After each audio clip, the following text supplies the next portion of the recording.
नमस्कार, मैं B D पाल।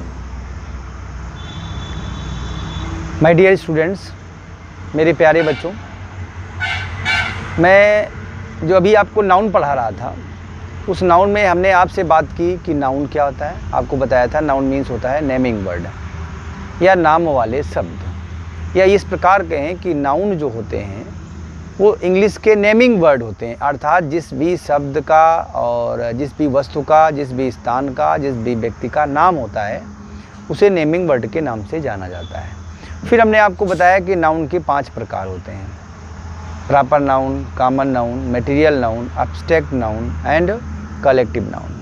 लेकिन जब हमने नाउन का क्लासिफिकेशन किया तो हमने आपको बताया कि नाउन के 2 क्लासिफिकेशन होते हैं, काउंटेबल नाउन और अनकाउंटेबल नाउन। इसके बारे में हमने अलग अलग आपको वीडियो में डाला है। जब भी आप नाउन पढ़ेंगे तो सारे वीडियो हमारे देखेंगे एक पार्ट ऑफ स्पीच के माध्यम से। दूसरी बात, नाउन के बाद हमने बताया आपको कि नंबर 2 प्रकार के होते हैं। तो नाउन के नंबर होते हैं, एक होता है आपका सिंगुलर नंबर नाउन्स, एक होता है प्लूरल नंबर नाउन्स। इसमें एक व्यक्ति वस्तु स्थान का बोध कराए वो सिंगुलर नंबर नाउन्स होता है। जिसमें एक से अधिक व्यक्ति वस्तु और स्थान का बोध कराए वो प्लूरल नंबर नाउन्स होता है। नंबर के बाद हमने आपको बताया जेंडर, कि नाउन में एक भाग होता है जेंडर। क्योंकि नाउन में ये देखा जाता है कि जेंडर क्या होते हैं, जेंडर क्या करते हैं, जो ये बोध कराते हैं कि ये मेल है या फीमेल है। तो आपने देखा जेंडर 4 प्रकार के होते हैं। जो मेल का बोध कराए वो मैस्कुलाइन जेंडर, जो फीमेल का बोध कराए वो फेमिनाइन जेंडर, जो जाति का पूरे बोध कराए वो कॉमन जेंडर, ठीक है ना। और जो निर्जीव वस्तुओं का बोध कराता है वो न्यूटर जेंडर होता है। बाकी जितनी पर्सोनिफाइड ऑब्जेक्ट होते हैं, जो मानवीकरण वस्तुएं होती हैं, जिन्हें माना गया है, उनको हम अपने अनुसार मेल या फीमेल मान लेते हैं। जैसे हमने आपको बताया था कि सूर्य को माना गया है मेल और चंद्रमा को माना गया है फीमेल, तो उसको सन कहिए और उसको मून कहिए। इसी के जब देखिए नाउन के नंबर, जेंडर और केस, आज हम बात करेंगे आपसे केस के बारे में। अब आप कहेंगे सर केस क्या होता है। देखिए नाउन में जो केस होते हैं, नाउन किस जगह पर प्रयोग होते हैं, किस जगह पर प्रयोग होते हैं। जैसे अगर किसी नाउन का प्रयोग हम कर्ता की जगह पर करते हैं, एक प्लेस होता है ना कर्ता का, सब्जेक्ट का, कर्ता की जगह पर करते हैं तो उसे नॉमिनेटिव केस के नाम से जाना जाता है। दूसरी बात, अगर हम किसी नाउन का प्रयोग ऑब्जेक्ट की जगह पर करते हैं, कहाँ करते हैं, ऑब्जेक्ट की जगह पर करते हैं, तो उसे ऑब्जेक्टिव केस के नाम से जाना जाता है। या दूसरी बात हम कहें कि ऑब्जेक्टिव केस का एक और नाम होता है एक्यूसेटिव केस। क्या नाम होता है, एक्यूसेटिव केस। तीसरी बात, अगर हम किसी नाउन का प्रयोग पजेशन के रूप में करते हैं, अधिकार प्रकट करते हैं, तो उसे हम पॉसेसिव केस के नाम से जानते हैं। देखिए एक चौथा और प्रकार होता है जिसे हम कहते हैं क्या, इसे हम कहते हैं एड्रेस किया जाता है व्यक्ति को।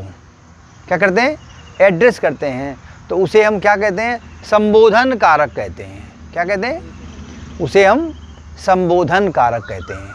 हिंदी में संबोधन कारक कहा जाता है। तो हम यहाँ मुख्य रूप से जो बात करेंगे वो बात करेंगे किसकी, नॉमिनेटिव केस की, ऑब्जेक्टिव केस की। ऑब्जेक्टिव केस का एक और नाम बताया आपको, एक्यूसेटिव केस, या हम उसे पोसेसिव केस कहते हैं। क्या हमारी बात समझ में आई। अब हम आपको बताएंगे बोर्ड पे, लेकिन उससे पहले आप सुने। देखिए नॉमिनेटिव केस में क्या होता है, जब कोई वर्ब का, कोई नाउन जो है वर्ब का सब्जेक्ट बन के आता है, ठीक है ना, तो उसे नॉमिनेटिव केस के नाम से जाना जाता है। जब कोई नाउन वर्ब का ऑब्जेक्ट बन के आता है तो उसे ऑब्जेक्टिव केस के नाम से जाना जाता है। जैसे राम राइट्स ए लेटर, जैसे हम यहाँ पे लिखें, इस जगह पे आ जाए तो यहाँ क्या आएगा कि राम राइट्स ए लेटर। तो यहाँ पर जो एक क्रिया है ये राइट्स, इसका सब्जेक्ट बनकर ये आ रहा है। तो यहाँ पर हमें क्या समझ में आया कि सब्जेक्ट कौन है, राइट का सब्जेक्ट क्या है, राम। और राम क्या है, ये नेमिंग वर्ड है, ये पर्सन है। इसका मतलब है ये सब्जेक्ट ऑफ द वर्ब है। क्या है, तो इसे हम क्या कहेंगे कि ये नॉमिनेटिव केस में प्रयोग किया गया। इसी को समझाने के लिए, अगर ये ऑब्जेक्ट जो ए लेटर आया है ये हमारी थिंग है। क्या है भैया, ये थिंग है, ये वस्तु है, और ये क्या है, इस क्रिया का ऑब्जेक्ट बन के आ रहा है। इस क्रिया का जो है एक टारगेट है कि हम लिखते हैं तो क्या लिखते हैं, लेटर लिखते हैं। ठीक है, तो यहाँ पर क्या हुआ कि ये हमारा ऑब्जेक्टिव केस हो गया। और दूसरी बात अगर हम बात करें तो जो शब्दों का समूह होता है उसमें दो शब्द बड़े महत्वपूर्ण होते हैं, एक होता है सब्जेक्ट और एक होता है क्या, प्रेडिकेट। क्या होता है, प्रेडिकेट। तो देखिए यहाँ पर क्या समझ में आता है कि जब आपको सब्जेक्ट का पता लगाना हो, क्या लगाना हो, सब्जेक्ट का पता लगाना हो तो पुट बिफोर, पुट वर्ब और बिफोर हु, मतलब वर्ब के पहले आप क्या रखें, वर्ब के पहले आप हु रख दें तो आपको जो आंसर मिलेगा वो सब्जेक्ट। जैसे यहाँ पर हम लिखें कि हु राइट्स, हु राइट्स कौन लिखता है, तो आपका आंसर होगा राम राइट्स। ठीक है, तो कि पुट हु बिफोर वर्ब और is said to be nominative case. अगर आप किसी भी वर्ब के पहले हु लगा के रखते हैं फिर क्वेश्चन करते हैं तो जो प्राप्त उत्तर है वो नॉमिनेटिव केस ही आता है। और फिर क्या होता है, अगर देखिए एक हु भी होता है और एक वाट भी होता है, ये दोनों चीज़ें आती हैं भैया, हु और वाट। अगर किसी वर्ब से पहले आप हु और वाट लगाकर क्वेश्चन करते हैं तो आपको प्राप्त होने वाला जो नाउन होगा वो नॉमिनेटिव केस में आएगा। दूसरी बात हम बात करें, अगर किसी वर्ब से पहले आप हुम और वाट लगाकर क्वेश्चन करते हैं तो प्राप्त होने वाला उत्तर आपका क्या होगा, तो ये फिर आपका होगा ऑब्जेक्टिव केस। क्या होगा भैया, ऑब्जेक्टिव केस। अब आप ये कहेंगे, और इसी का हमने एक नाम बताया था क्या, ACCU एक्यूसेटिव केस, ये हमने आपसे कहा था। दूसरी बात हम बात करें, इसको हमने राम को क्या बताया आपको, ये हमने आपसे कहा था नॉमिनेटिव केस, नॉमिनेटिव केस। एक बार फिर सुनिएगा मैंने आपसे क्या कहा है कि व्हेन वी पुट हु और what before a verb is said to be nominative case.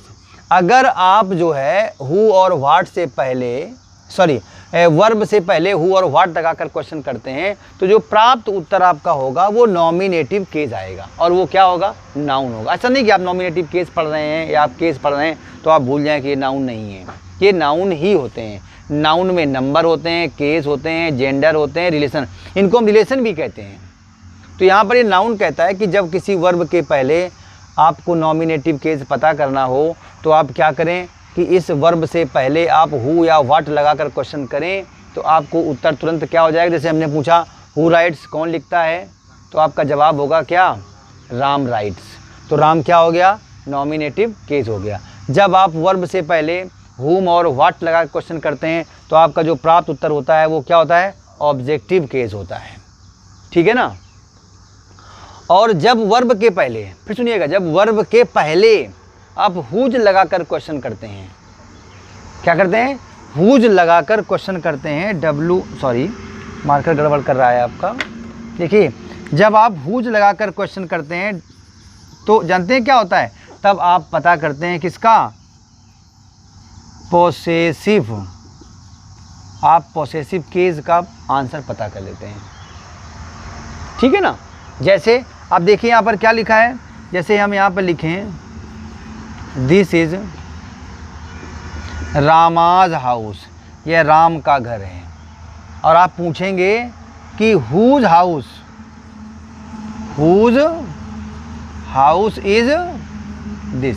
तो यहाँ पर ये देखिएगा आपने किसके पहले रखा है, जब नाउन के पहले, जब नाउन के पहले हम क्या रखते हैं, हुज का प्रयोग करते हैं तो आप प्राप्त जो उत्तर होता है तो उससे क्या मिलता है, हमें पोसेसिव केस मिलता है। तो यहाँ पर we are discussing about case.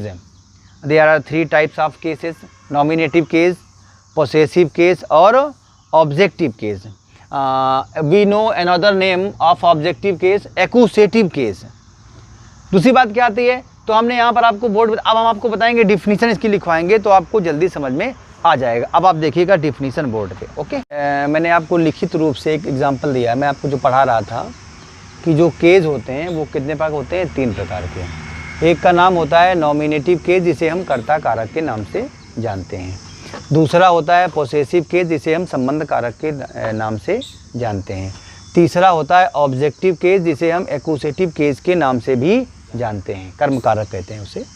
फिर देखो हमने क्या लिखा डेफिनेशन, वही जो हमने आपको बातें बताई वही हमने अंग्रेजी में लिख दी हैं। व्हेन ए नाउन, यहाँ पे लिखेंगे when a noun, when means जब, एक नाउन या प्रोनाउन, जब एक संज्ञा या सर्वनाम, व्हेन ए नाउन और प्रोनाउन इज यूज्ड, जब किसी नाउन या प्रोनाउन को प्रयोग किया जाता है एक क्रिया के कर्ता के रूप में, ठीक है, लिखा ना भैया, as subject of a verb, तो इट इज सेड, इसे कहा जाता है, या टू बी माने होता है इन द नॉमिनेटिव केस, जैसे हमने आपको एग्जांपल दिया था कि राम राइट से लेटर। यहाँ पे आता है व्हेन ए नाउन और प्रोनाउन, जब एक नाउन या प्रोनाउन को प्रयोग किया जाता है कैसे, verb of the as object of the verb, जब वो किसी जो है वर्ब का ऑब्जेक्ट बन करके आता है, it is said to be, तो ये कहा जाता है या होता है किसमें, इन द ऑब्जेक्टिव केस और एक्यूसेटिव केस। देखिए एक बात और भी आती है कि जो नॉमिनेटिव केस होते हैं जनरली मीन्स आमतौर पर, कि nominative case is put, generally माने आमतौर पर रखे जाते हैं कहाँ, वर्ब से पहले, और जो ऑब्जेक्टिव केस होते हैं वो आमतौर पर या जनरली जो है वर्ब के बाद रखे जाते हैं। ध्यान रखिएगा, फिर मैं एक बात सुनिएगा मुझे, कि जो आपके नॉमिनेटिव केस होते हैं वो वर्ब के पहले आते हैं, ठीक है ना, और जो आपके ऑब्जेक्टिव केस होते हैं वो सारे वर्ब के बाद आते हैं। दूसरी बात, हमें नोट क्या लिखा है, टू फाइंड द नॉमिनेटिव, अगर आपको जो है नॉमिनेटिव केस का पता लगाना है तो बस पुट हु और वाट, हु या वाट किससे पहले रखिए, वर्ब से पहले रखिए, उत्तर आपको प्राप्त हो जाएगा। फिर दिया गया है to find the accusative case, accusative case का पता लगाने के लिए पुट हुम और वाट रखिए किससे पहले, वर्ब से पहले।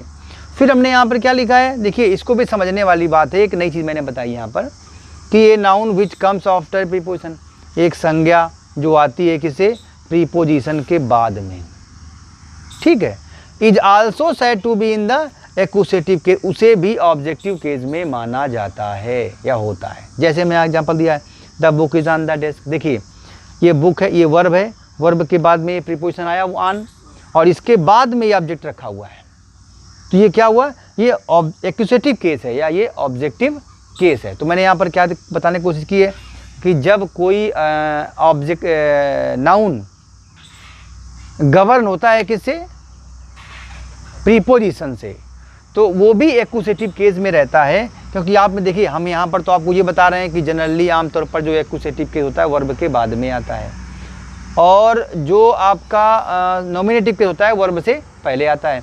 लेकिन जब कोई नाउन अगर प्रीपोजिशन के बाद गवर्न होता है, प्रीपोजिशन से गवर्न होता है, तो उसे भी हम एक्यूसेटिव केस के नाम से जानते हैं। क्या मेरी बात समझ में आई, समझ गए होंगे ना। अब हम बढ़ते हैं आगे।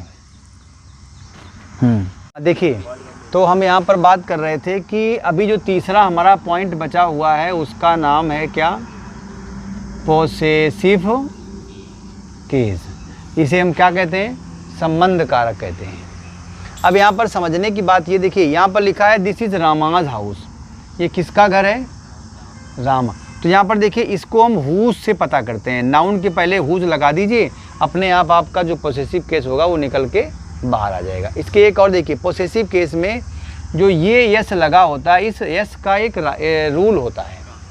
अगर ये का की के का संबंध होता है, अगर यहाँ पर आप बात करेंगे किसकी, कि अगर एक वचन है तो यस लगाएंगे, अगर बहुवचन है, बहुवचन में यस लगा हुआ है पहले से, तो फिर आपको यस के बाद कॉमा लगाना होता है। यस के, जैसे मान लीजिए लिखा हुआ है कि बॉयज़ हाउस, तो फिर आप यहाँ क्या करेंगे, बॉयज़ हाउस में यहाँ कॉमा लगाएंगे आके, ठीक है ना। ये ना करना कि आप इसको जो है बॉयज़ लिखा है फिर एक बार यस लगा दें। लेकिन अगर यही चीज़ यहाँ पर क्या होता है, ये बहुवचन होता है लेकिन यस ना हो, जैसे चिल्ड्रेन होता है, ये बहुवचन है और यहाँ पर लिखना है, तो फिर यहाँ पर आपको यस लगाना होगा जब चिल्ड्रेन्स हाउस होगा, क्योंकि इसमें यस नहीं है। तीसरी बात देखिए, तो हमने आपसे क्या कहा था, अगर यहाँ पर समझने वाली बात यह है कि नॉमिनेटिव केस को पता लगाने के लिए हमें वर्ब से पहले क्या करना होता है। देखिए अगर हमें नॉमिनेटिव केस का पता लगाना है, किसका पता लगाना है, नॉमिनेटिव केस का पता लगाना है, तो हमें वर्ब से पहले हमें रखना होगा हु या वाट, ठीक है। और अगर हमें एक्यूसेटिव का पता लगाना है, किसका भैया, एक्यूसेटिव केस का पता लगाना है, तो हमें वर्ब से पहले क्या रखना होगा, whom या what। और अगर हमें पोसेसिव केस का पता लगाना है, किसका पता लगाना है, तो फिर हमें अपने नाउन से पहले क्या रखना होगा, whose का प्रयोग करना होगा। किसका, whose का प्रयोग करना होगा। तो इस प्रकार आप अगर हमको सुनेंगे 15-20 मिनट, तो आपको ऐसा लगेगा कि हमें केस समझ में आ गए हैं। लेकिन मैं फिर भी चलते चलते आपसे कहूँगा कि मेरे वीडियो आपको मिलते रहेंगे। अब क्लास वाइज मिलेंगे आपको, जैसे जूनियर का डालेंगे तो जूनियर कैटेगरी अलग होगी, अगर आप 9th का डालेंगे तो 9th का अलग होगा। तो मैं आपसे ज़रूर कहूँगा कि अगर ये केस आपको समझ में आ गया, आप पढ़ेंगे तो आपको निश्चित रूप से समझ में आएगा। और अगर कोई भी आपकी कमी रहती है तो आप क्या करेंगे, कमेंट बॉक्स में डाल देंगे। लेकिन मुझसे जुड़ने के लिए मैं ज़रूर कहूँगा कि अभी तक अगर आप जुड़े नहीं हैं तो मेरे चैनल को आप सब्सक्राइब करें, लाइक करें, कमेंट करें और अपने साथियों में शेयर करें, ताकि अधिक से अधिक जानकारी पहुंच सके। क्योंकि शिक्षा का काम है बांटना और बढ़ाना। Okay, thank you.